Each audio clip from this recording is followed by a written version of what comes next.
Hello, New Mexico, and welcome to another episode of Around the Roundhouse, a podcast featuring the policies, politics, and personalities of the land of enchantment from our beautiful state capital here in Santa Fe and beyond.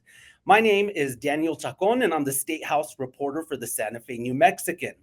Our guest this week is Ken Miyagishima, a businessman and former four-time mayor of the city of Las Cruces, who is seeking the Democratic nomination for governor. Mr. Mayor, it's great to see you, and thank you so much for joining us today. Well, thanks, Daniel. Thanks for having me and Matt as well. I appreciate the opportunity. Mr. Mayor, this may be the first time that some of our viewers and listeners are meeting Ken Miyagishima.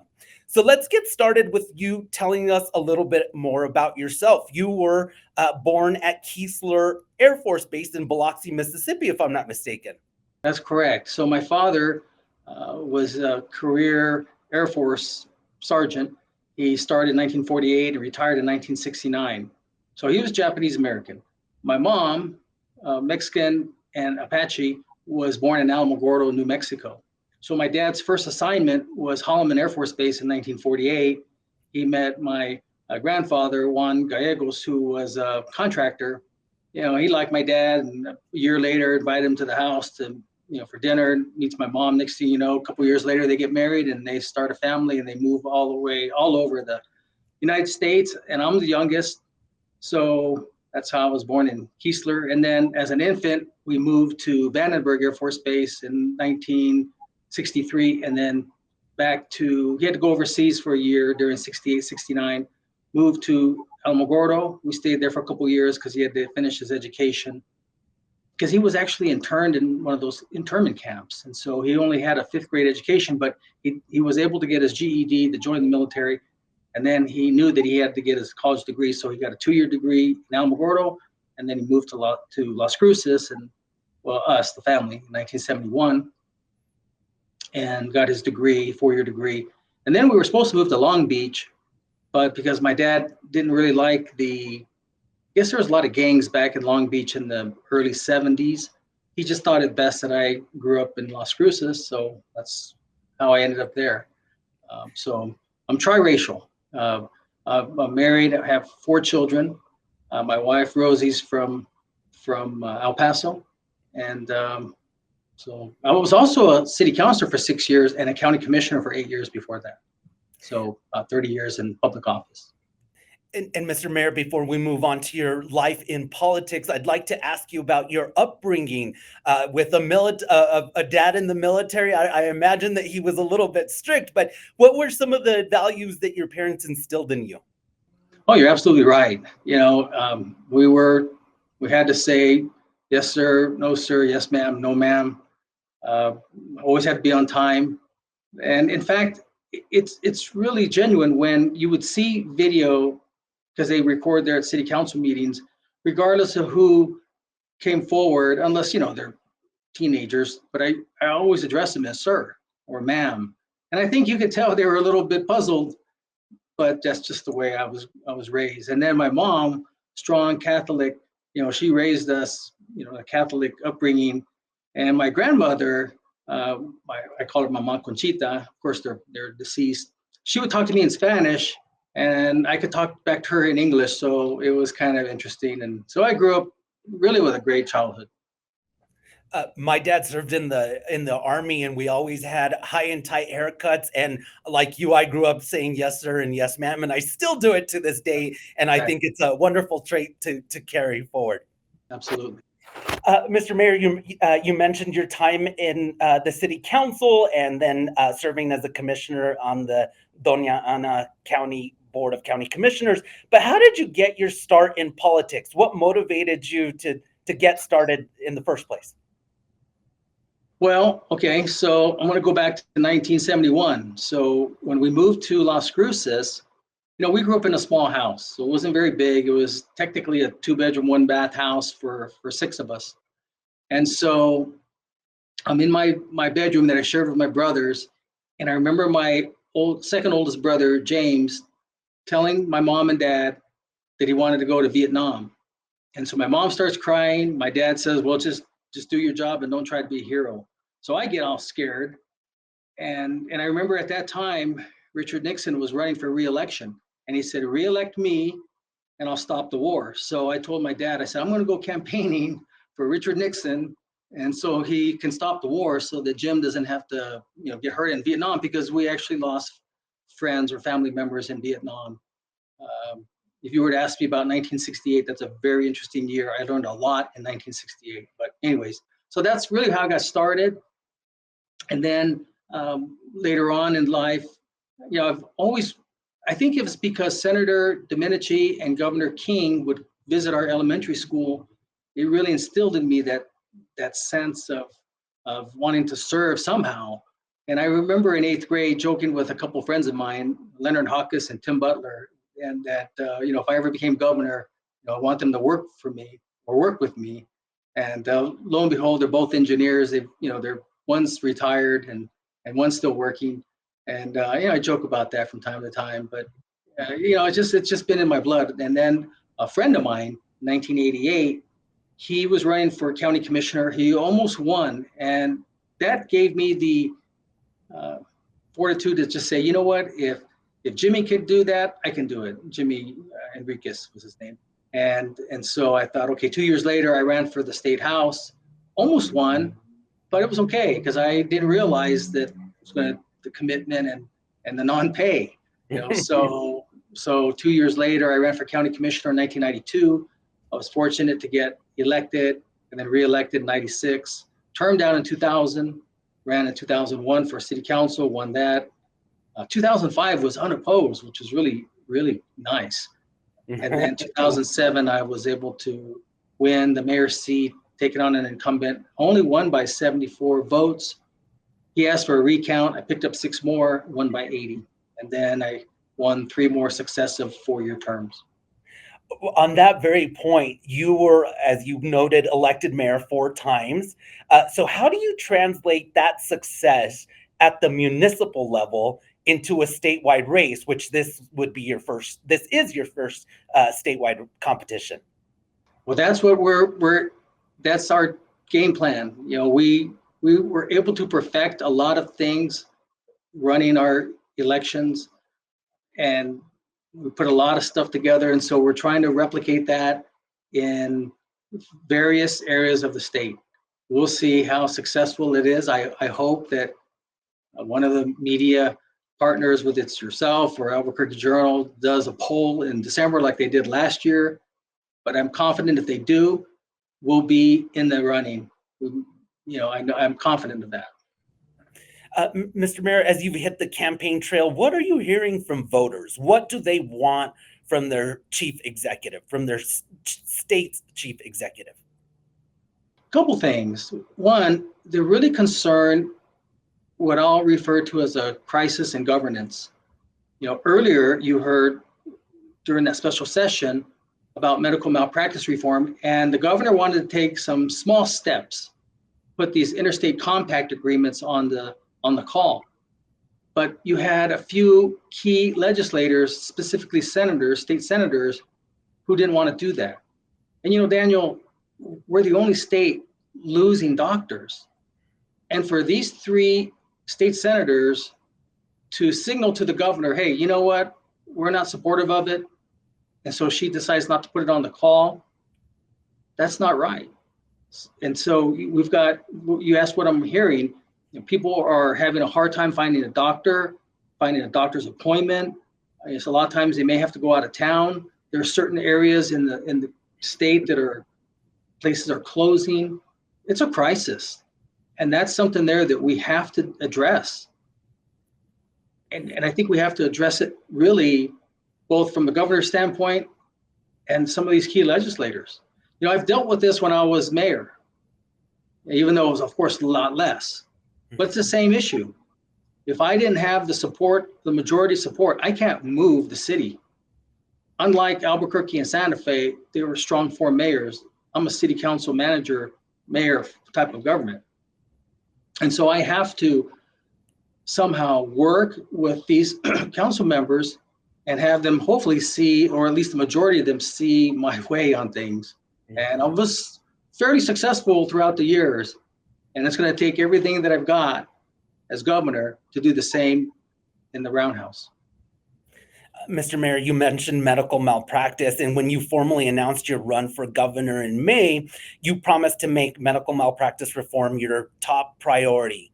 May I ask why, and is that New Mexico's most pressing issue? Sure. Well, one of the things that I'll admit, so one time my wife, I guess she had hurt her shoulder, and I thought, okay, well, we went through one doctor, and we need to try to get a hold of a neurologist. And they said, okay, it's going to take about 3 or 4 months. I go, 3 or 4 months? That's a long time. So then I started looking into it more. And it's just that we only have 2 neurologists here in Las Cruces. But that in itself, when I asked some other people, oh yeah, this is just how it is. And then I was interviewed, I belong to the Dean's Business Advisory Group. And so we try to help out graduating seniors practice with their skills and sitting down and doing questions as far as resume building or interview questions. And so after one of the interviews, I asked this young lady, I asked, so where are you from? And she said, Gallup. I said, oh yeah, I was there. A good friend of the family, Hershey Miyamura, passed away. I went to the funeral. I got there at night, and we left them, next morning after the funeral. And she says, yes, but we're losing a doctor, and there's only 2 doctors, and each one has 9,000 patients. And I thought, oh my gosh. So that really set the stage as far as, and digging into a little bit deeper, started to see more and more things. And that's kind of how it evolved. And Mr. Mayor, what are your solutions in terms of medical malpractice reform? What do we need to do to address the challenges? So the biggest issue, Daniel, and I'll show you the difference. So if the doctor was a state doctor, let's say they work for University of New Mexico Hospital, they can't be sued for punitive damages. But in New Mexico, our doctors can be sued for punitive damages, and their medical malpractice insurance doesn't cover punitive damages. And so a lot of times they do what they call venue shopping.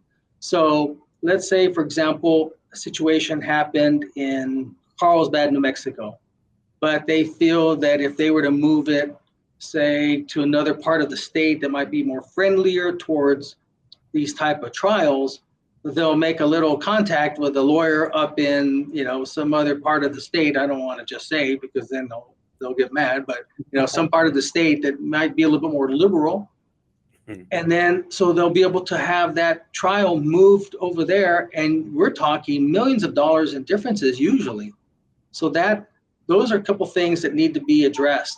Punitive damage caps, much like California, there's 30 states that have caps, and New Mexico's not one of them. And then caps on the punitive damages we're talking about, interstate compact agreements that we're talking about, so that doctors from outside of New Mexico can help through telehealth services to help some of our residents here. Removing GRT off of Medicaid, that'll help with a little bit more money, because as it is, they don't make that much money. They do a lot of this because it's their calling. And then also, I was talking to a group of doctors here in Las Cruces, and we're near the border of Texas. And so there's an Anthony, New Mexico, and an Anthony, Texas, and they're literally right across the street from one another. So there's a young lady who's attending Burrell Medical School here in Las Cruces, and she says that if she was to open up her practice in Texas, they will forgive up to $300,000 of her student loans, where in New Mexico it's $75,000. So, we've got to do what needs to be done so we can be competitive with these doctors. And so I would like to increase that as well. So, to be able to forgive those type of loans, because gosh, we need doctors. We're the only state losing doctors. And the trial lawyers have their grip on various legislators, both in the Senate and in the House. And frankly, to be real candid, Daniel, we've got legislators who actually are medical malpractice attorneys, which I believe, in my opinion, is a conflict of interest, when they're actually dealing with that type of legislation or blocking that type of legislation because it might hurt their own business. That's not right. That's just not right. That needs to change. And I know that for the longest time, trial lawyers tend to latch on to Democratic candidates.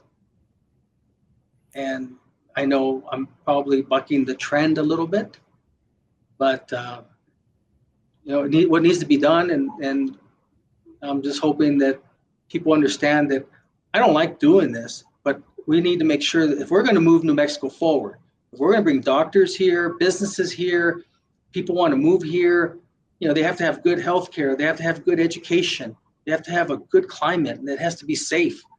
And I used to joke with all the mayors, whether it was the mayor of Rio Rancho, the mayor of Albuquerque, that Las Cruces was the best city, right? Well, as governor, Albuquerque is the engine of New Mexico. And if that engine is not running on all 8 cylinders, unless it's a Jaguar, 12 cylinders, but all 8 cylinders, the state's not going to do well. But when that engine is running tip-top shape, the rest of the state's going to do well. And so it's important that we address these issues. I'm sorry to interrupt. We're hearing that medical malpractice will come up during next year's legislative session. Will you be involved in those discussions? I'd like to be. I heard that the interstate compact agreements are going to come up. Did you hear otherwise? Are they talking about putting a cap on punitive damages? I haven't seen, what the specifics are, but we are hearing about some much needed changes to New Mexico's Medical Malpractice Act. What will be eventually introduced, I think, remains to be seen. Well, that would be great. But I did hear in this past special session that they signaled, hey, at least let's look at this interstate compact agreements. And you know what? That's great. That's a great first step. But we need to go a little bit further. So, because the other thing, and I'll talk a little bit of insurance language, is the loss ratio is very high for medical malpractice insurance companies.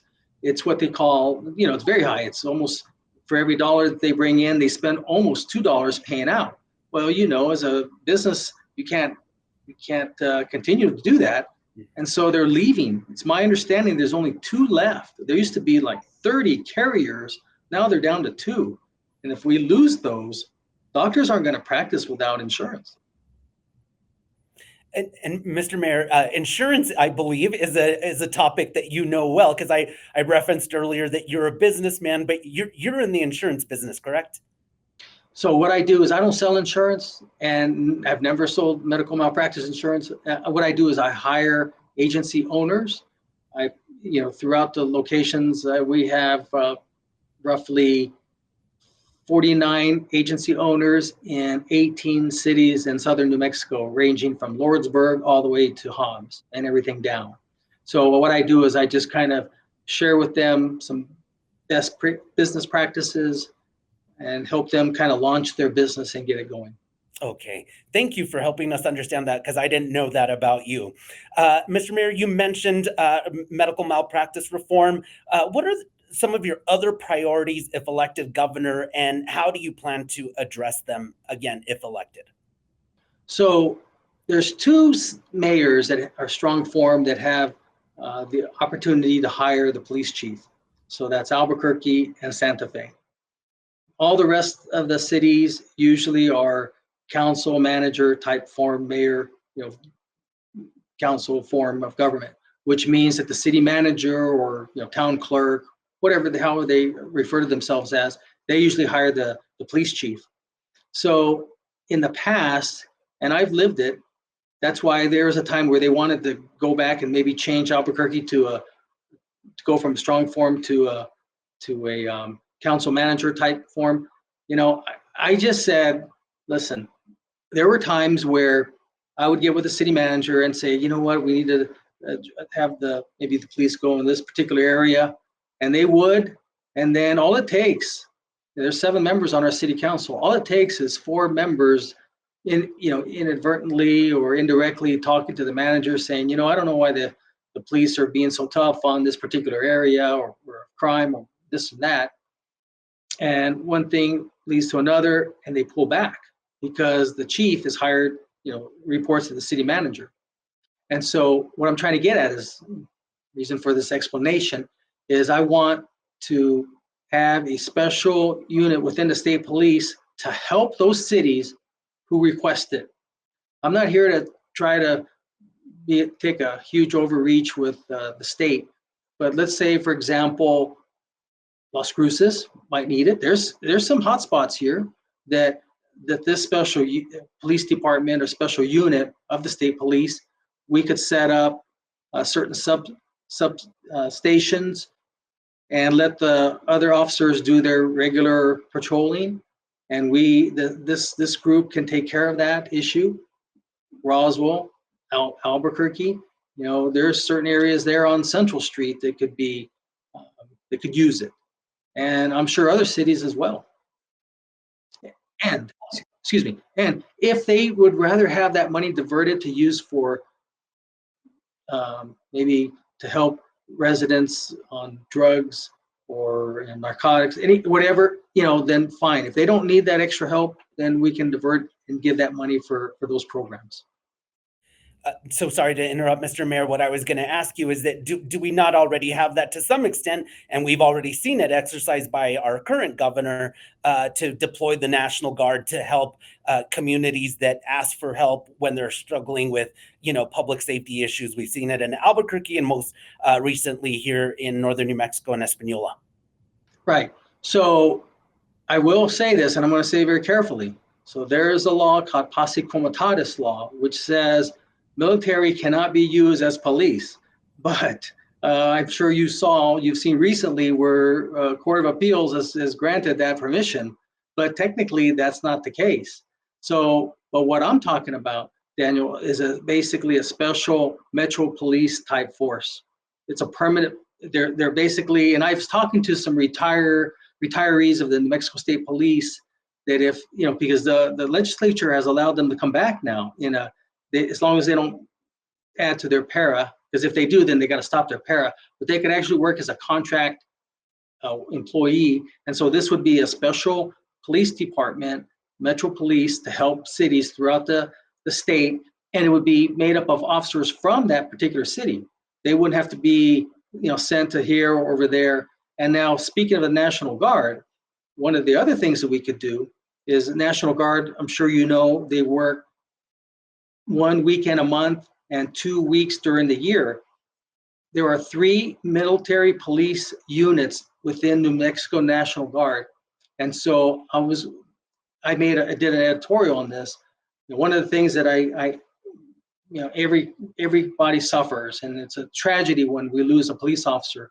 And I researched this, that in the last 10 years, we lost 10 police officers, and they all were by themselves, whether it's at night, whether trying to help someone with a tire or, change their tire, or they're getting pulled over for speeding, and they all were killed. And so I made an editorial about using, if they want to, National Guard on their off weekends. The weekend that they're on duty, no, you can't use that. You're violating the Posse Comitatus law. But on the other 3 weekends, they want some extra hours, some extra money, and that way they could be used as another partner for police and our sheriff's departments wherever throughout the state that they are requested. I just want them to be safe. That's all. I'm not here to do anything to make it look like it's a police state. I'm just here to protect our officers. I just want them to go home at night. Yes, sir. A topic that's very much of interest in Santa Fe and really across New Mexico is housing. And I wanted to ask you about your plan to reduce the cost of new homes in New Mexico by 25%. Exactly how would you make that happen? Sure. Oh, great. Thanks for bringing that up. Okay. To build a house, there's 2 main components: the labor and the cost of the goods, the wood, the materials. Mm-hmm. Okay. There are 7 medium security prisons around New Mexico, one even here in Las Cruces. Now, what I'm looking for is let's say there was a prisoner who was sentenced to 5 years. They've already done 3 years already, and they're a model prisoner. They're nonviolent. They didn't use a gun. They didn't commit murder, rape, pedophile, anything of that. Just, maybe they did some check embezzlement or money embezzlement, things of this nature. But again, they're a model citizen, let's say, or model prisoner. The last 2 years, I want to pull them out, teach them a trade: plumbing, electrical, heating, HVAC, welding, firefighting, because I want firefighters, and have them work. I've talked to contractors and said, hey, if we work a public-private partnership with you all, we provide the labor, because, they don't get paid that much. But I can almost assure you that if you ask a prisoner, would you rather stay in this prison or be outside working, learning a trade, and when you get out, you can still work for this company? Because if you continue that journey, and there's no problems that you have, you've gone 5 years without messing up or do anything, we'll expunge your record. So you'll remove that felony off of your record so that you can, because everybody messes up. Now, again, I want to emphasize, this is not for violent prisoners. This is for non-violent. Okay, so by doing that, because usually, like, let's take an electrician. Usually you have the electrician on site and they have helpers, and they're running the wire through the house, they're cutting the holes through the studs, and this is where these prisoners can learn. These apprentices can learn, whether it's plumbing, whether it's electrical, HVAC, it's all the same. And the only thing that the contractors told me is, please don't change them every month, because if we're going to spend time training them, we want to keep them for the full 2 years. I thought that makes sense. So that's how we can. And then if we can trade, if we have land, the state has a lot of land, and there's a lot of developers who might want to trade some land. And so we might be able to do some trading, and then we might be able to build these types of homes on this property. Now, I will say this, Daniel, I had it broken down into phases. And so phase one, I was going to use this as an incentive to bring in police officers, because most police departments are short of their numbers that they need to have as far as on the force. I've seen reports that Albuquerque's down 30%. I know once upon a time Las Cruces was down by 15%, but Chief Story has been able to bring that up. He's done a great job. And I'm sure there are other departments around the state that could use more officers. Now, I want to be very clear. I would prefer that these departments not cannibalize from other local New Mexico departments and bring them here. I want to bring them from Arizona, from Colorado, from Texas, Utah. And if we can offer them an opportunity to have a brand new 3-bedroom, 2-bath, 2-car garage house with 0 down, 7% interest, at about $250,000, that payment's about $1,500 a month. The only condition is we don't want them selling it the first 5 years, because they're going to walk in there with equity. And they're actually going to be paying us, the state. We're not going to be giving it away. So this is money that we're going to be, the taxpayer is going to be, that money is going to be more and more for them, and not, just giving things away. So it's really investing in New Mexicans. And then think of the recidivism rate that these prisoners, they're not going to, once they complete their sentence, they'll have a job. They'll already be working. And if they go a little bit longer and stay, trouble-free, they're completely expunged. But let me make sure I understand this correctly. The idea is to use state prisoners, with nonviolent offenses on their records, train them to be help in these development projects that would then reduce the labor costs. Is that? Am I getting the gist of it? Yes, that would be our partnership. It'd be a public-private partnership with contractors. So the contractors would have, a group of 3 or 4 or 5, however they need. And this is around the state. This is statewide, not just Santa Fe, not just Albuquerque, not just Las Cruces, wherever it's needed. Okay. Mr. Mayor, let's talk about the race. Let's talk about the Democratic primary race. You're running against 2 Democrats who have much higher name recognition than you do. They've both raised millions of dollars, And in your last campaign finance report, in actual contributions, you reported some $19,152, if I'm not mistaken. So what is your path to victory when you're running against these two well-funded, better known candidates in the primary? Gene Kennan. Let me tell you who Gene Kennan was. It was, the year was 1993. And he was running against a very well-known gentleman. He was extremely popular. He had billboards all over the city. He had signs all over the city. I mean, he was known. He was the former, back then the city called it a director of kind of like Darren White used to be, the public service. He was both in charge of the police and the fire department. And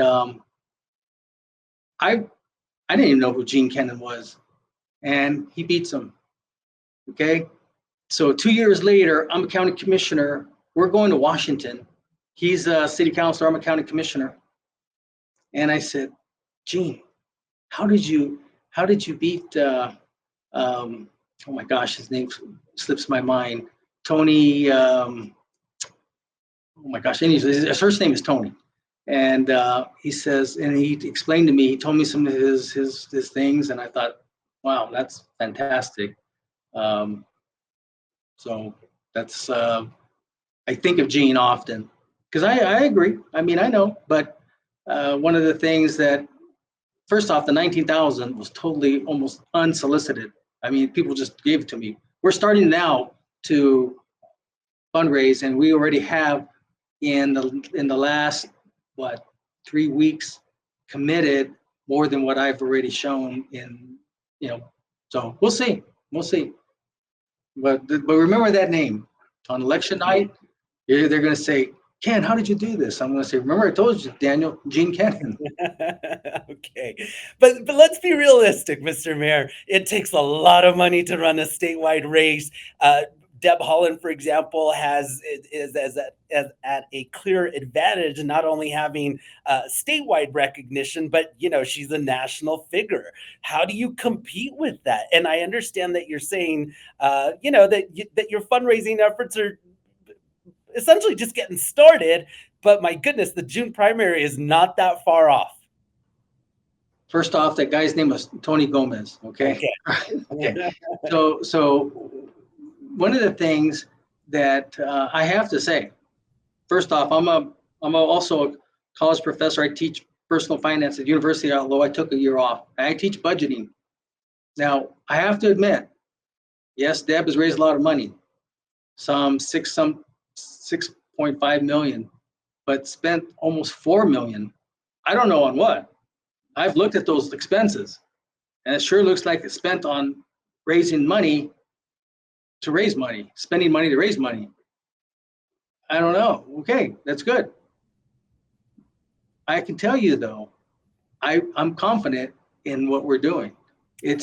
I'm taking my playbook that I've used throughout my tenure and placing it in very selected portions of the state, and we'll see how it works out. Same holds for Sam. I mean, he's raised 3 million and spent 1.5 million. Okay, hopefully they continue to spend it, because they have some. I looked at some of their overhead, and they got some pretty big overhead. We'll see. I have reviewed their campaign finance reports, as you know. I've reviewed yours. Someone's writing a lot of checks. I'll confirm that. Mr. Mayor, how would you describe yourself politically? Do you tend to be more moderate, more on the quote unquote progressive side, or are you a conservative Democrat? So I must say, I'd say about 1 out of every 10 people ask me, what am I? In fact, there's been some people who just thought I was a Republican. I'm a moderate. I was born in 1963. My favorite president was John F. Kennedy, who died in November 22nd, 1963. I have some people, obviously older than me, who remember JFK. who tell me that I remind them of I guess he was called a blue dog Democrat, fiscally conservative, but moderate on the issues. And that's basically, they say they like my philosophy. Okay. But can I go back to the campaign real quick? So I don't want people to think that I'm trying to run a statewide campaign on $19,000. I mean, I had over 200,000 plus in-kind contributions donated through media, through video production, through AI, through social media. We just paid the hard costs. I've been able to negotiate with, I'll never forget my campaign manager. He wanted $7,500 a month. And I said, I'm not gonna pay you $7,500 a month. I'm gonna do 2,000. It's the most I'm gonna do. And if you don't, let me know in about a few days if you want to do it or not. He called me and he said, okay, it's fine. Let's just do it. He believes in me. And so what I'm trying to get at is, when you add contributions of in-kind plus the modest cash that I've put together, we're close to maybe $300,000. So I don't want your listeners to think, oh my gosh, $19,000. Oh, of course not. We feel that we can run a competitive statewide campaign for $750,000. And I'm confident of that. This is an example of spending money where you need to and not spending money because you just have it. And I think this is a good example of how I plan on running the state. I've looked at our budget, $10.8 billion, excluding all the monies that the federal government gives. Okay, when you add that in there, you're talking another $15 billion. I believe that I can do the same budget at about a $1.5 billion savings, because I have to pay for these items that I want to do, whether it's adding more police officers to make sure that they're safe, working on various things to especially when it comes to homeless. Hopefully we'll get to that here in a minute. But I just wanted to kind of circle back to that. I appreciate you letting me clarify that. For sure. And if I may also offer some context to the $242,000, I believe, in-kind contributions, a large portion of that came from your business, correct? So, and then in your fundraising, you loaned your campaign $50,000. So even though that is $242,000 in in-kind contributions, a lot of it is coming from your own company, correct? That's correct. And that's one of the things that I know that's not the best way to run campaigns. Unfortunately, I've done that. I've been in 14 elections. I've won 11. And all my consultants say, Ken, you got to quit doing that. But it's hard for me to ask for money.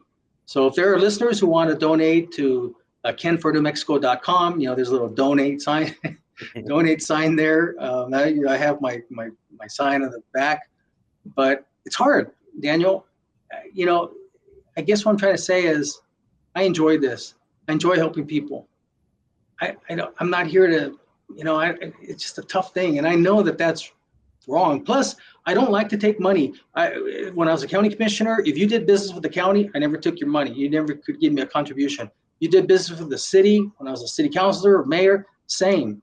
And for governor, I don't want any contributions from people who do business with the state. Every time you see, I could almost assure you right now that there are people who've given this money to these candidates that either have contracts or looking to have contracts with the state.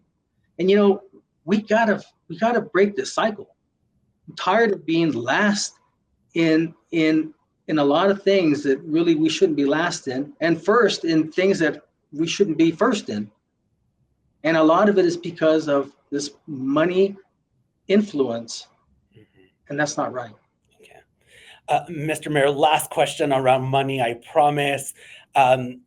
Again, $50,000 loan to your own campaign, $19,000, although sounds somewhat unsolicited, $19,000 compared to the millions that your rivals have raised.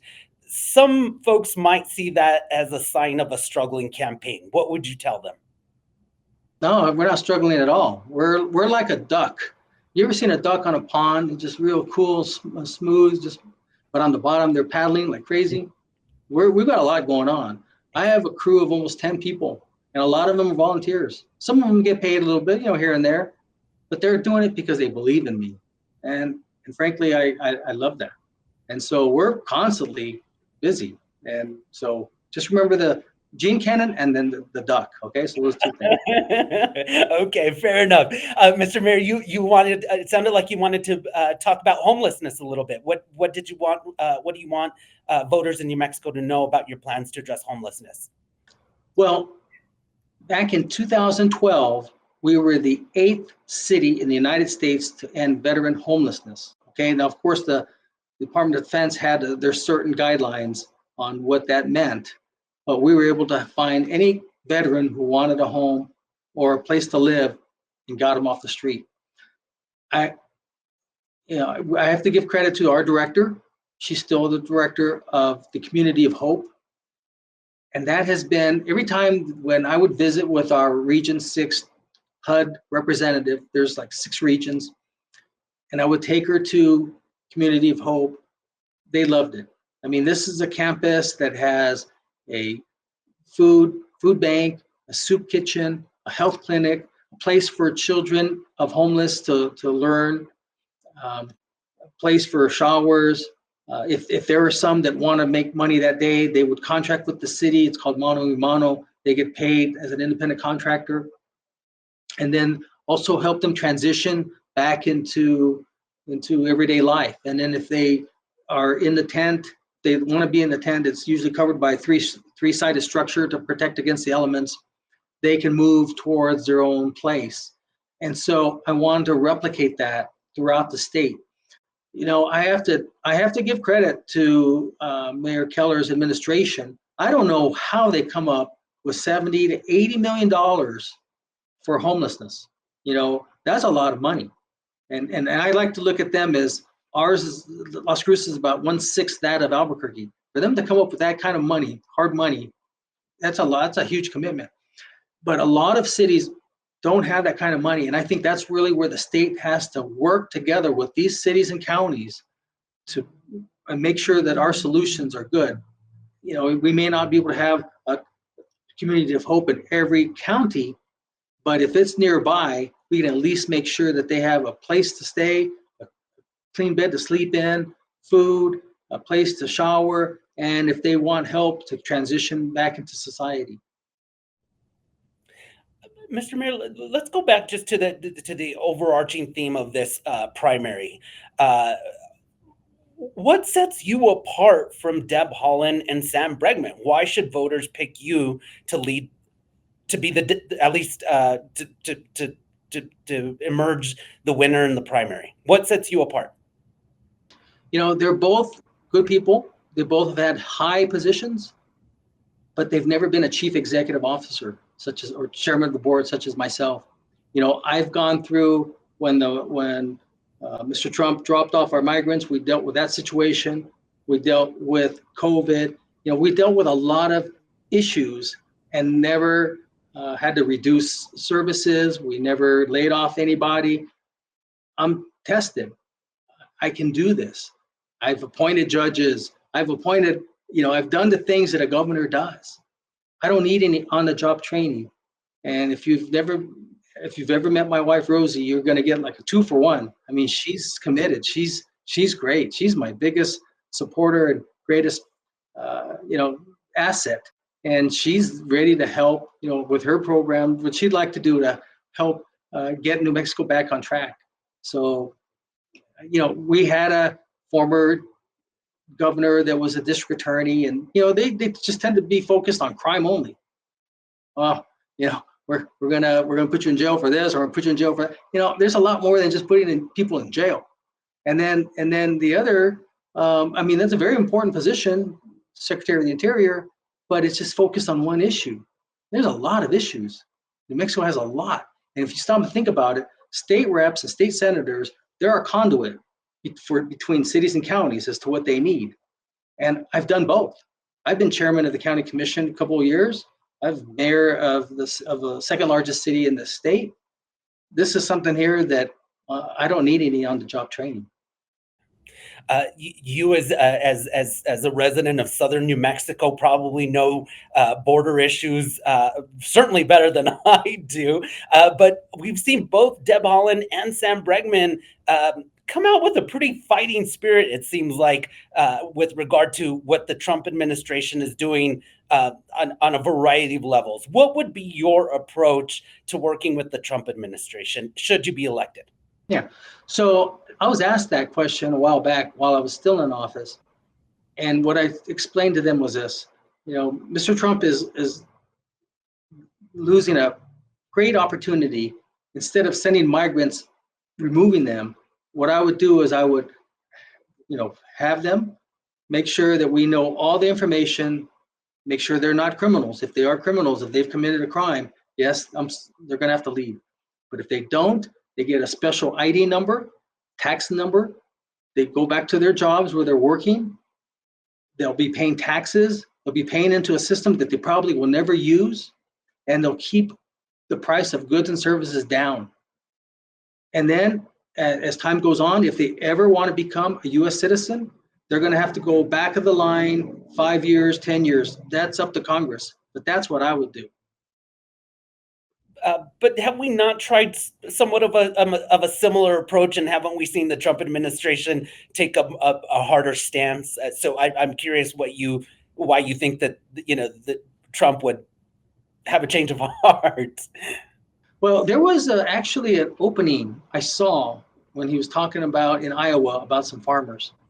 Right now farmers are probably there's a lot of different aspects, but if you stop and think about it, that's some hard work, especially out in the picking crops. And I got the impression, and I did send him a letter actually, never got a response back, but I overnighted a letter asking him to please consider what he was just talking about in Iowa to allow the farmers this program. Years ago, I don't know if you ever heard of it, it's called the Bracero program, and it would allow people to come in from Mexico for a certain time, and then they had to leave. See, that's the bad thing.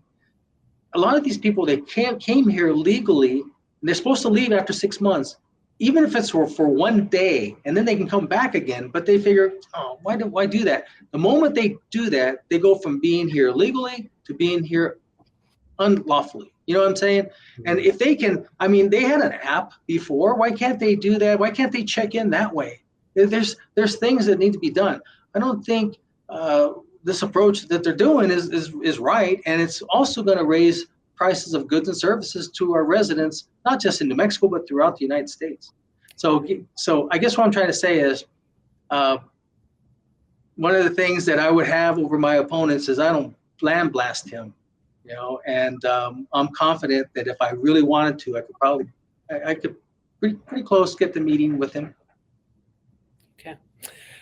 Well, Mr. Mayor, you've been super generous with your time, and I hope that we get another opportunity to have a discussion, and for readers and viewers to get to know, and voters to get to know you better. I'm just wondering, did I miss to ask you anything in our conversation? Is there anything that you would like to add, or a note that you would like to end on? No, I think you've covered everything. I appreciate it very much, Daniel. This is, I was looking forward to this podcast. I know this is relatively new. I think you've started, a couple years, maybe, give or take? No, sir. We started during the 30-day session earlier this year, and it was supposed to be a 30-day thing, and we've turned it into a full-time gig. And and it's fantastic because I get to meet and speak with folks like you, and have our viewers and listeners here at the New Mexican get to meet people like you. So I've enjoyed it very much, and am grateful to folks like yourself that are willing to sit and speak with me. So thank you. Oh no, the pleasure is mine. I appreciate it very much. It's giving me this airtime because, like you said, a lot of people don't know who I am, and I get that. We're doing our best. We are. Without disclosing a whole lot of my game plan, we're doing what Gene Kennedy would do. Okay, so we're just working hard. All right. Well, again, Mr. Mayor, thank you. And thank you, as always, to our viewers and listeners for tuning in to Around the Roundhouse. Join us every week as we talk to newsmakers in the political realm by subscribing to our podcast through Spotify, Apple Podcasts, YouTube Music, or wherever you get your podcasts.